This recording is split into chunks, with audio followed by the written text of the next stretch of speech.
Hello, everyone, and welcome to the latest episode of the Tiny Brains podcast. I'm Kevin Joyce, CEO at Tiny Brains, and with me is Peter Graham, the Brigadier of Brains. Say hello, Peter. Hello, Peter. So, what we do on this podcast is we take a look at the biggest stories in XR from the previous week. And while we've had a couple of weeks that have been quite busy recently, this one was a little lighter. There wasn't so much happening in the world of XR.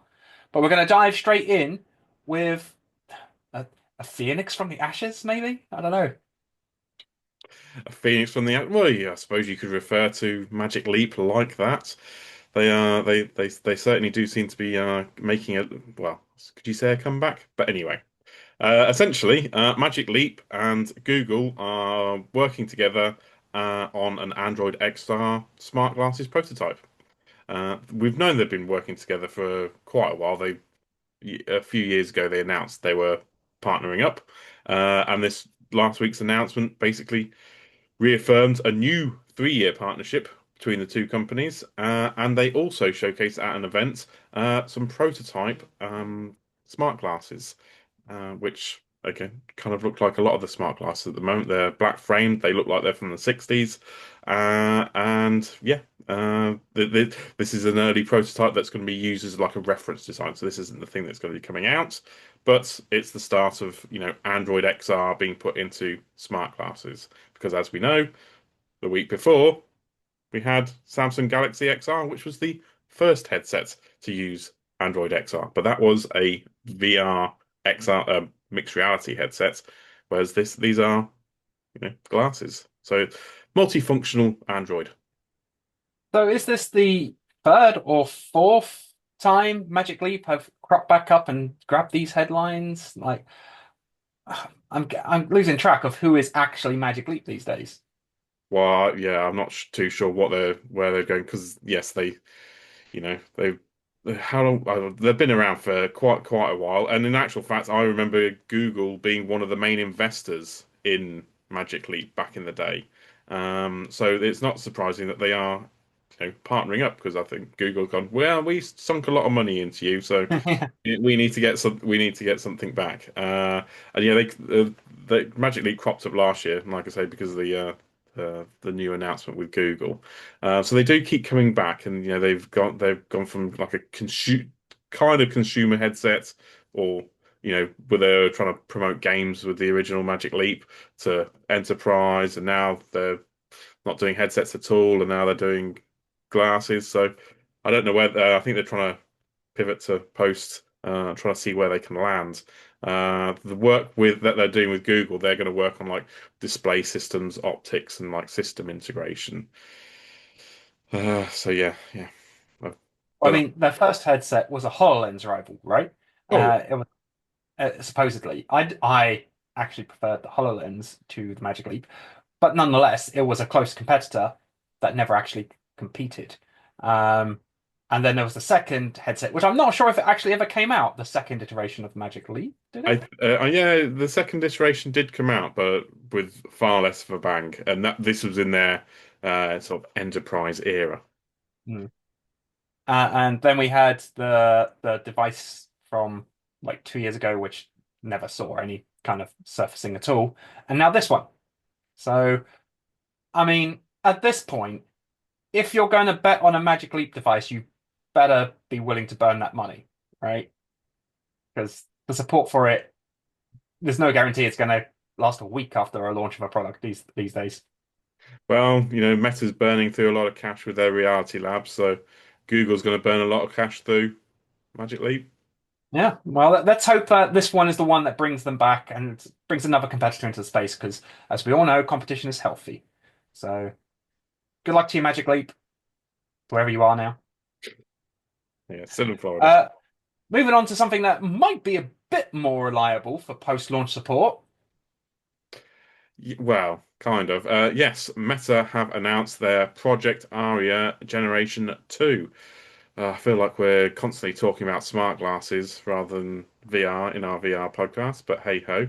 Um, yes, it was when was it? 2020 that Meta first launched the Aria 1.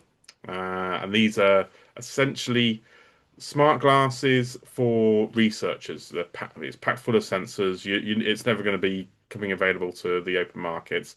But yeah, they've announced their second generation, which will be you can start if you're in this field and you want access to it, you can start applying for it now, and it'll be made available in about Q2 2026.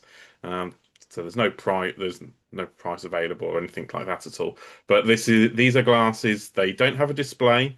They are literally just packed full of sensors, and the new generation has like extra comfort, interactivity, and on-device computation. Meta says, but again, they look like another pair of black sunglasses. Yeah, there you go. So Meta is certainly taken up significant segments of that segment. The significant areas of this smart glasses segment with the obviously the Ray-Bans and the Oakleys and Aria and Orion one day. And what was the name of the one that got is getting released soon or just got launched? I can't remember now. The Vanguard, the Oakley Vanguard. Vanguard. Yeah, All over the place with their smart glasses. So that's going to be a tough field for Magic League to enter. yeah. Well, that's what I say. I feel like we're turning into a bit of a smart glasses blog at the moment, but yes. But these are again the Aria aren't to be confused with, as you mentioned, the new Meta Ray-Ban displays, which launched last month. Yes, last month, which have a natty display, and you can actually buy them for $800 if you're in the US. So we are going to move away from smart glasses now, make Pete happy. Way. Talking about a thing that's a thing that isn't a thing for most people. Now, yeah, we very rarely talk about operating systems on this podcast. We like to keep things a bit more, down to earth. But Meta have just released the Horizon OS version 63, 6383 for Meta Quest on their public test channel. And why are we talking about this? Well, this is going to be a massive overhaul of the UI system on the Quest. While they have been doing updates over the course of the last 12 months, you probably have seen them and they're trying to improve and refine things. Yeah, version 83 is going to give it a major overhaul, and it looks very professional and dare I say it, very much like Apple Vision Pro. Mm. Yeah, I think it looks like a XR smartphone display, Mm. personally, UI. And I have seen lots of complaints from developers saying that reducing like key art to an app symbol is not what we want in VR. The app developers, people who are trying to sell their products to consumers, need as much real estate as they can get to provide art and information and so on. And yeah, reducing it down to a small symbol is, it's going to make discoverability even harder. But we haven't seen what the store looks like yet. We haven't seen the changes to the store. Uh, So It's certainly going to look a lot cleaner. Yeah, there's going to be, all these, like you say, all these little pictures. They're going to be in nice offset rows. There's going to be a new like people tab and stuff like that. Again, because this is in the public test channel, it's not always guaranteed that you're going to see all of these features come out in version 83, but it's highly likely that most of these will appear. So that's just why we're talking about the new UI because it's going to, some people are going to love it. Some people are going to wish that it was back in the old thing. And like as you say, Kev, the developers might not like it because they want a big picture that they can show off the games and stuff like that. So we'll have to see how that works out. But another interesting feature for off the visual aesthetics is the space setup, which is a big part of Quest 3 and 3S, and that's going to be improved so it will recognize elements such as multi-height floors and slanted ceilings and things like that. So if you've got quite a funky home, if you've got slanted ceilings or inner walls, which I think a few of us might have an inner wall here or there, yeah, it's going to be able to recognize those reportedly.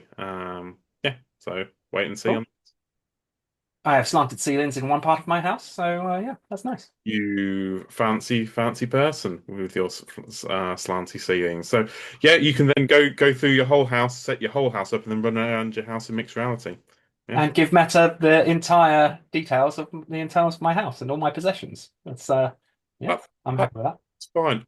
I trust Meta implicitly with your house details. Thanks. Thank you very much. Go on. Um, Talking about being sneaky, with my house details, we have a big announcement that's just landed. Um, one of the biggest games of the year. Oh, most certainly, yeah. Thief VR Legacy of Shadow. We've been looking forward to this. I know you've been looking forward to this, especially, haven't you, Kev? I Uh, am a big fan of the Thief series. you're a big fan of the Thief series. I'm all right with it. I take it or leave it, but I am looking forward to this now. And yes, it is set to arrive on the 4th of December, which is good. It's nice to hear a launch date that's not like a week out, uh, Yes. or the day before. And this is on PSVR 2, MetaQuest, and PC VR. The announcement came via the PlayStation blog, but Vertigo Games have since confirmed all formats simultaneous. Great stuff. Let's dive in. Yeah, it's gonna be. Did they release anything else? I didn't actually see a lot of the announcement apart from the dates. I haven't. There is a new trailer, but I haven't watched it yet. Ah, rubbish. I like to keep myself in suspense. Yeah, you want to keep any surprises and just dive straight in on the 4th of December. That's Yeah, the one. That's the one. day off. Yeah, you're gonna spend the day in Thief VR sneaking around. Sounds great. I'm down for that. Perfect. So I won't see you on the 4th of December. But that's all we have time for. Thank you very much for watching, and we'll catch you all again next week.